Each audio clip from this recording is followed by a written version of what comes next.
You mentioned a couple of things there, popular culture, and that sort of rang a bell with me here because, as you know, I'm the doctor, right? I write history, I teach and I write history. You take the high road. I take the high road, and don't you take the low road, right?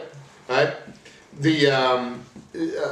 So talking about popular culture, I talk a lot about, well, you can use the term Americanism if you want. The problems that the church here in the United States has always had, right from the get-go, there's always been that impetus amongst not just ordinary people, the laymen, but amongst the bishops as well, to go along, get along. We have to say, this didn't just pop up in 1963. This has been something that has been has been there all along here in the States. Of course, in Europe, you had other things, anti-clericalism, etc., in other periods, in other time periods. But here in America, I think that's always been there, that taint of Americanism, the idea of trying to please the popular culture, right? Not so much in the past, in the 19th centuries before, and you can pick out certainly some heroes who were, fought tooth and nail. But always Catholicism has had this sort of, never has really fit in here, and tried to, tried to. Yeah, a de facto schism, yeah, and suffering here, for sure. Certainly plenty of good people who have suffered because they've been orthodox, shall we say? No question about it. In fact, we've seen this in the case of Cardinal Burke. He's spoken clearly, especially about this synod, and now he's been relieved of his post and given a ceremonial position. So we shouldn't be surprised at this, though, because our Lord promised persecution for those who follow him. He promised it. So let's not be surprised or upset if and when that happens to you and me. This business about Cardinal Burke, right, that also has gotten a lot of publicity. Okay, so Cardinal Burke has been courageous in years past, as well as he's been vocal here too.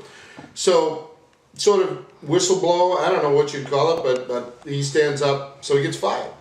Right. And then demoted, shall we say, to a ceremonial post, right, as the chaplain of the Knights of Malta. And I just wrote a little bit here, is like, that was supposed to be sort of a humiliation of him, and of course it isn't the locus of power in Rome, in the hallways there where they make these big decisions. But I said, in a way, it's kind of an irony, isn't it? Becoming the chaplain or the patron of the Knights of Malta. The Knights of Malta once defended the church, right? They're a charity organization now. Right. But in a way, it's an irony that this is seen as sort of a slapdown, a smackdown, but in another sense, it's a very honorable position. Huh? Yeah, I believe it's the equestrian order of the Knights of Malta is the official name, or something like that.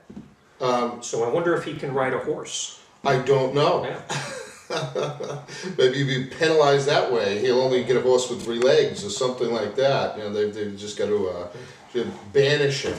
But it's very cool. I wonder if he's going to move to Malta.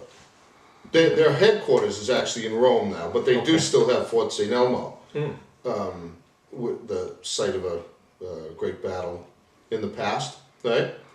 And I thought to myself, what a wonderful place to hang out, Fort St. Elmo, right? I wonder if he's moving there. I don't know, but I do know that God turns evil into good, and he can use this to his greater glory. And even though it is a demotion by any account, maybe now he has more time and more energy to speak even louder. Yes, a bully pulpit. Right. Yeah. What better place? Right. To set up your bully pulpit with cannonballs and whatnot laying around. Exactly. Yeah. I think so. Maybe relieved of doing the politicking business. Maybe he can just keep firing the cannons from Sure. from the bastions.